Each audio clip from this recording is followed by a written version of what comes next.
मुस्कान एक छोटे से गांव की बड़ी ही होनहार बच्ची थी। वह अपने स्कूल में हर साल प्रथम आया करती थी, लेकिन उसके घर के हालात बहुत ही नाजुक थे। उसके पिता दिहाड़ी मजदूर थे और उसकी माँ लोगों के घरों में बर्तन मांजने का काम करती थी। इस तरह से उनके घर का किसी तरह गुजारा होता था। उनके घरों में पैसे की तो बहुत कमी थी, लेकिन सपनों की कमी बिल्कुल नहीं थी।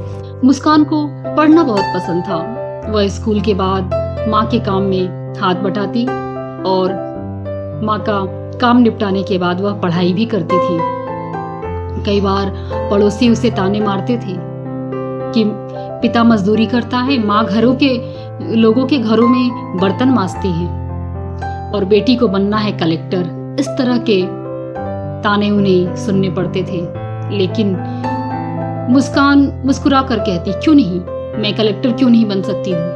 क्या मैं मजदूर की बेटी हूँ तो क्या मैं सपने भी नहीं देख सकती? 12वीं की पढ़ाई पूरी करने के बाद मुस्कान के घर की आर्थिक स्थिति इतनी खराब हो गई कि उसे पढ़ाई छोड़कर सिलाई का काम शुरू करना पड़ा। दिन में वो सिलाई करती और रात में पढ़ाई, यही उसकी दिनचर्या बन गई थी। एक दिन उसकी माँ बीमार पड़ गई। अब घर की सारी जिम्मेदारी पूरी तरह से मुस्कान पर आ गई। कई बार वह टूट जाती, रोती भी, लेकिन हर बार खुद को यही बात कहती, अगर मैं हार गई तो मेरी छोटी बहन का सपना भी अधूरा रह जाएगा। उसने घर के सभी कामकाज करने के बाद, सिलाई करने के बाद सरकारी नौकरी के लिए परीक्षाओं की तैयारी शुरू कर दी। इंटरनेट की सुविधा तो नहीं थी, बस पुराने नोट्स और लाइब्रेरी से किताबें लाती और उन्हीं को पढ़ा करती थी। कई बार असफल भी हुई। लोग बोले कि अब रहने दो और अपनी इस जिद को छोड़ दो, नौकरी करना तुम्हारी किस्मत में नहीं है, तुम्हें नौकरी नहीं मिलेगी।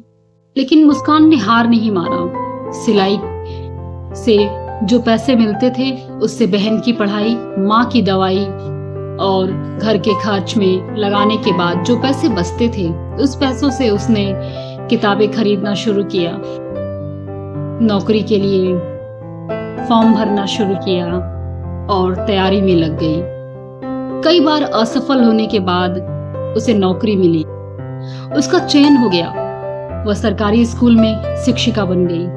पहली सैलरी से उसने माँ के लिए साड़ी खरीदी और छोटी बहन के लिए किताबें और छोटी बहन का एडमिशन अच्छे स्कूल में कराया।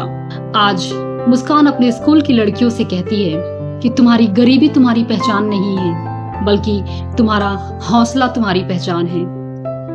हमेशा याद रखो, असफलता अंत नहीं है, बल्कि और अधिक कोशिशों की तैयारी है। एक लड़की जब आगे बढ़ती है तो पूरा परिवार, पूरा समाज आगे बढ़ता। दोस्तों, अगर आपको ये वीडियो पसंद आई हो तो लाइक जरूर कीजिएगा और शेयर भी कीजिएगा उन लोगों तक जिन लोगों के हौसले टूटने लगे हैं। उन लोगों को प्रेरणा जरूर मिलेगी। मिलते हैं अगले वीडियो में एक और भी अच्छी और प्रेरक कहानी के साथ। तब तक के लिए जय हिंद, जय भारत, नमस्कार।